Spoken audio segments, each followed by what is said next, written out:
This is the Virgin Voyages Scarlet Lady Suite F Suite. Man, this ship is amazing.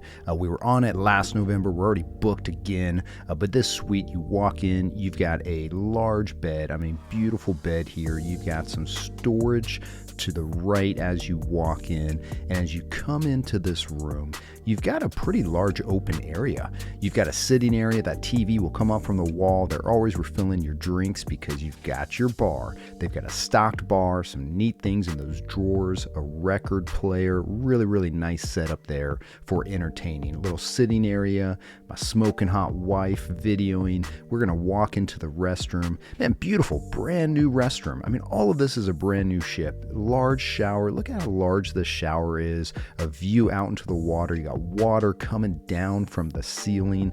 I mean, just absolutely amazing. We're gonna leave that restroom and we're gonna head out onto the deck area. Sitting areas, lounges, looking out into the water. You've got your Virgin signature hammock. Those are a lot of fun to hang out on. But all in all, just an amazing room for this Suite F Suite.